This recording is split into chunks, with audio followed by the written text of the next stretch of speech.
Hello guys, welcome to my new channel UT made easy. अगर आप channel पे नए हो तो प्लीज़ सब्सक्राइब कर देना और बेल नोटिफिकेशन ऑन करके ऑल पे सेट कर देना। तो जैसा कि आप जानते हो कि मुझे अपने चैनल पे एक ऐसा कंटेंट बनाना है जिसके वजह से आप अपनी एमबीबीएस की जर्नी एंजॉय करो। एमबीबीएस में होने वाली यूनिवर्सिटी एग्ज़ाम्स में बिना डर के अच्छे से देकर आप अपनी एमबीबीएस जर्नी पूरी करो। तो आज का टॉपिक है ऑर्थो का। ऑर्थो में अपन फ्रैक्चर, जो पहला टॉपिक है फ्रैक्चर का क्लासिफिकेशन, ओपन फ्रैक्चर, ये सब पढ़ने वाले हैं। तो चलिए आज अपन पढ़ते हैं फ्रैक्चर्स के बारे में, ठीक है। तो सबसे पहले फ्रैक्चर्स पे एक क्वेश्चन आता है कि फ्रैक्चर का डिफाइन करो, फ्रैक्चर का क्लासिफिकेशन करो, और ओपन फ्रैक्चर का भी अलग से क्लासिफिकेशन का एक शॉर्ट नोट क्वेश्चन है, ठीक है। तो अपन एक ही क्वेश्चन में, एक ही वीडियो में दोनों क्वेश्चंस एक पूरा चैप्टर कवर कर लेंगे, ठीक है। सबसे पहले अपन लिखेंगे डेफिनेशन। तो डेफिनेशन होती है fracture is a break in continuity of the bone, ठीक है। फिर अपन क्लासिफिकेशन, ठीक है। तो क्लासिफिकेशन की मैंने एक सिंपल सी ट्रिक बनाई हुई है, क्या कि ABCDEP, ठीक है। इतना सिंपल ABCD अपन को पता है, ABCDE, और लास्ट में F की जगह P याद रखना है। A मतलब इटियोलॉजी, B मतलब बल माने जितना बल लगाते हो अपन, हिंदी वर्ड है बल, इंग्लिश में उसका मीनिंग होता है फोर्स। फिर C होता है कॉम्प्लेक्सिटी, D होता है डिस्प्लेसमेंट, E होता है एक्सटर्नल एनवायरनमेंट के साथ उसका रिलेशन, और P मतलब होता है पैटर्न। तो ये ट्रिक की वजह से आप उसके सारे बड़े हेडिंग्स याद कर सकते हो। सबसे पहला aetiology. On the basis of aetiology 3 type के फ्रैक्चर्स है, ट्रॉमेटिक, पैथोलॉजिकल, स्ट्रेस। तो ट्रॉमा मतलब सीधी बात है, सीधे ट्रॉमा की वजह से होगा। तो उसमें 2 है, डायरेक्ट ट्रॉमा या फिर इनडायरेक्ट ट्रॉमा। डायरेक्ट ट्रॉमा मतलब जैसे कि टैप किया, क्रश किया, या फिर पेनिट्रेट किया डायरेक्ट। या फिर इनडायरेक्ट में आता है अपना ट्रैक्शन, एंगुलेशन, या फिर रोटेट कर दिया, ठीक है। फिर पैथोलॉजिकल मतलब क्या होता है कि बोन की कोई अंडरलाइंग डिसीज़ है जिसके वजह से बोन वीक हो रहा है और जिसके वजह से फिर वो फ्रैक्चर हो रहा है। इसमें ट्रॉमा हो ना हो ज़रूरी नहीं है। तो पैथोलॉजिकल फ्रैक्चर्स के कॉजेज़ भी इधर आप देख लो साथ साथ में। दो टाइप के होंगे। लोकलाइज्ड मतलब एक जगह पे कहीं तो फ्रैक्चर होगा, या फिर जनरलाइज्ड पूरे बॉडी में ही बोन का वो डिसीज़ होगा जिसके वजह से सारे बॉडी की बोन्स वीक होंगे। तो लोकलाइज्ड में अपना क्या कि उस जगह पे इन्फेक्शन, उस जगह का इस्चेमिया, उस जगह का लीजन, उस जगह का सिस्ट, रेडिएशन, या फिर ट्यूमर में प्राइमरी और सेकेंडरी। प्राइमरी मतलब बोन के खुद के ट्यूमर्स जैसे कि ऑस्टियोसार्कोमा, एविंग्स ट्यूमर, ठीक है। सेकेंडरी मतलब मेटास्टेसिस होके आ रहा है बोन में, कहीं और का प्राइमरी कैंसर है। तो मेल्स में होता है लंग का, प्रोस्टेट का, किडनी का, और फीमेल्स में होगा ब्रेस्ट कैंसर और जेनेटल कैंसर, ठीक है। अब जनरलाइज्ड में देखेंगे अपन कि राइकेट्स होगा, स्कर्वी होगा, ऑस्टियोमेलेशिया होगा, फिर अपना ऑस्टियोपोरोसिस, पेजेस डिसीज़ और मेटास्टेसिस। ये जो चारों चीज़ें हैं, 5 चीज़ें, ये सब एक्वायर्ड है। और हेरिडेटरी भी इसके अंदर भी अगर आपको 2 हेडिंग्स करनी है, हेरिडेटरी या फिर एक्वायर्ड, ऐसे करके तो कर सकते हो। हेरिडेटरी में 3 चीज़ें आएंगी, ऑस्टियोजेनेसिस इम्परफेक्टा, ऑस्टियोपेट्रोसिस, या और डिस्कॉन्ड्रोप्लेसिया, ठीक है। तो ये हो गया अपना इटियोलॉजी के बेसिस पे।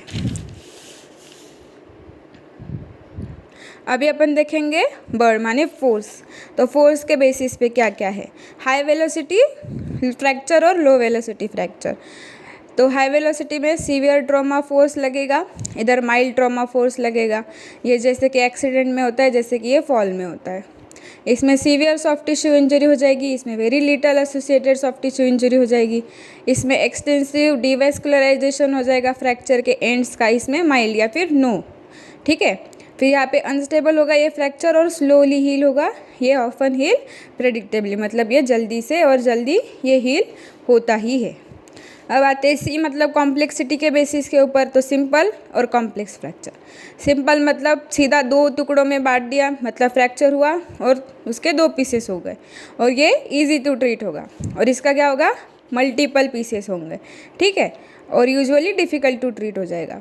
फिर अपन D देखेंगे डिस्प्लेसमेंट के ऊपर, अनडिस्प्लेस्ड और डिस्प्लेस्ड, ठीक है। अनडिस्प्लेस्ड मतलब वही के वही है, सिर्फ एक फ्रैक्चर हो गया है बट बोन के जो पीसेस है या फिर बोन की जो पोजीशन है वो कुछ भी उस पर कोई फ़र्क नहीं आया हुआ है।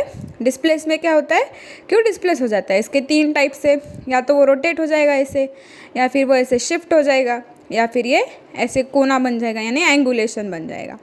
इसको फैक्टर्स कौन से रिस्पॉन्सिबल होते हैं जो डिस्प्लेसमेंट कराते हैं? एक तो फोर्स होगा जो फ्रैक्चर करा रहा है, मसल का पुल होगा, या फिर ग्रेविटी होगी। ठीक है, अब डी हो गया। अभी ई मतलब एक्सटर्नल एनवायरनमेंट के साथ रिलेशनशिप। इसके बेसिस के ऊपर 2 types, close fracture, open fracture.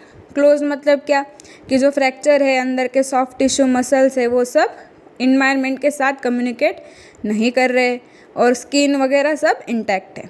इसमें क्या होगा कि ओवरलैंग स्किन और सॉफ्ट टिश्यू में ब्रेक हो जाएगा, तो इसके वजह से वो कम्युनिकेट विथ एक्सटर्नल एनवायरनमेंट। ठीक है, ओपन फ्रैक्चर का मैंने जो बोला था कि अलग से SAQ आता है, अगर आपको LAQ आता है तो सिर्फ आप इतना लिख सकते हो, और अगर सेपरेट ओपन फ्रैक्चर पे SAQ आता है तो आप उसमें ये पूरा 1 पेज लिख सकते हो।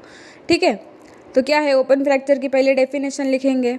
अ fracture with break in overlying skin and soft tissue leading to fracture communicating with external environment is called as open fracture. ठीक है, तो fracture can be open from within. अब इसके भी 2 टाइप्स हो सकते हैं, ये तो ओपन फ्रॉम विद इन हो सकता है या तो फिर आउटसाइड ओपन हो सकता है। इसके वजह से इसका इंटरनली ओपन, एक्सटर्नली ओपन, ऐसे 2 टाइप्स बनेंगे।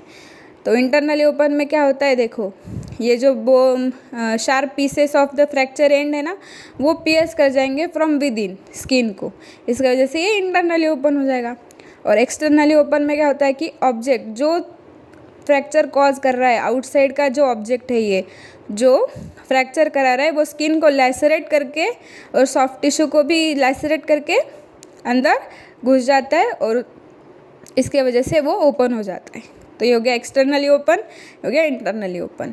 और इन दोनों की वजह से क्या होगा कि वो फ्रैक्चर एक्सटर्नल एनवायरनमेंट को एक्सपोज हो जाएगा, जिसकी वजह से प्रोन टू इन्फेक्शन हो जाएगा। और most common cause of infection होता है, MCQ के लिए याद रखना, स्टेफिलोकोकस ऑरियस। ठीक है, अभी ओपन फ्रैक्चर का क्लासिफिकेशन, वैसे तो ये ग्रेडिंग्स टाइप है कि मॉडिफाइड गस्टिलो एंडरसन क्लासिफिकेशन बोलते हैं इसको। इसमें type 1, type 2, type 3A, 3B और 3C है। ठीक है, याद करने के लिए क्या, टाइप 1 में वुंड लेस देन 1 सेंटीमीटर रहेगा, इसमें 1 to 10 सेंटीमीटर रहेगा, और इसमें without any significant soft tissue stripping और ग्रॉस कंटेमिनेशन, मतलब ना ही सॉफ्ट टिश्यू की स्ट्रिपिंग है ना ही ग्रॉस कंटेमिनेशन है। ठीक है, और ये 1 to 10 सेंटीमीटर का था। अब 3 में आते हैं, तब 3 में 10 सेंटीमीटर से ज़्यादा होता है, तो 10A में क्या होगा कि ग्रॉस कंटेमिनेशन हो जाएगा। 3B में क्या होगा कि एक्सटेंसिव सॉफ्ट टिश्यू स्ट्रिपिंग हो जाएगी। जो 2 चीज़ें इसमें नहीं थी, एक इसमें आ गई, एक इसमें आ गई। और इसमें क्या होगा कि वो सॉफ्ट टिश्यू की स्ट्रिपिंग इतनी हो जाएगी कि उसको अपन टिपिकली बाहर से सॉफ्ट टिश्यू का फ्लैप लगाने की ज़रूरत हो जाएगी। और इसमें पेरियोस्टियम इंटैक्ट था और B में पेरियोस्टियम स्ट्रिप ऑफ हो जाएगा। 3C में क्या हो जाएगा, क्या बोलते हैं, सबसे डेंजर बोल सकते अपन इसको, क्या कि लार्ज वाउंड हो जाएगा इसमें, और इसमें क्या होता है कि मेजर आर्टरी की भी इंजरी हो जाती है। ठीक है, तो ये आपका ओपन फ्रैक्चर का SAQ पैटर्न के ऊपर। ठीक है, ये लास्ट अपना ABCD E और P वाला पैटर्न। तो पैटर्न मतलब क्या पैटर्न से फ्रैक्चर हो गया है, कैसे, मतलब क्या पैटर्न है फ्रैक्चर का, तो उसके ऊपर से अपने 6 टाइप हो जाते हैं। एक होता है अपना ट्रांसवर्स फ्रैक्चर, एक होता है ऑब्लिक फ्रैक्चर, एक होता है स्पाइरल, एक होता है कम्युनिटेड, फिर होता है सेगमेंटल और होता है अवल्जन। ठीक है, ये डायग्राम्स दिख रही है, इससे अपन को बहुत अच्छे से समझ आ जाएगा। तो ट्रांसवर्स में क्या होता है, जो फ्रैक्चर की लाइन है ये लॉन्ग एक्सिस ऑफ बोन से परपेंडिकुलर है और ये डायरेक्ट ट्रॉमा की वजह से होती है। ऑब्लिक में क्या होता है कि फ्रैक्चर लाइन ऑब्लिक हो जाती है, ये कंप्रेसिव फोर्स की वजह से। याद करो, कोई ऐसे कंप्रेस कर रहा है तो ऑब्लिकली बोन फ्रैक्चर हो जाएगा। कोई ट्विस्ट कर रहा है, कोई बोन को ट्विस्ट कर रहा है, तो क्या होता है कि फ्रैक्चर लाइन स्पाइरली हो जाएगी रन, तो इसके वजह से क्या हो जाती है, और मोर देन 1 प्लेन में चली जाएगी, इसलिए उसको स्पाइरल फ्रैक्चर बोलेंगे। कम्युनिटेड मतलब क्या होता है कि मल्टीपल फ्रैगमेंट्स हो जाएंगे बोन के, जैसे कि इस डायग्राम में दिख रहे हैं। अब सेगमेंटल मतलब क्या होता है कि एक ही बोन में 2 फ्रैक्चर है बट अलग अलग लेवल पे, तो ये एक और ये एक। अवल्जन मतलब क्या होता है कि अवल्ज हो जाता है, वो बोन का पीस है ना जो अटैच हो जाता है मसल के साथ, तो उसके साथ वो ब्रेक होके अलग हो जाता है। तो ये रही अपनी पूरी फ्रैक्चर का LAQ और एक SAQ। ठीक है, तो ये सब था फ्रैक्चर्स के बारे में। मैं आशा करती हूँ आपको मेरी वीडियो पसंद आई हो। ऐसे ही नए नए वीडियोस के लिए, अच्छे कंटेंट के लिए मेरे चैनल पे बने रहे और सब्सक्राइब कीजिए। मिलते हैं अगली वीडियो में। Thank you.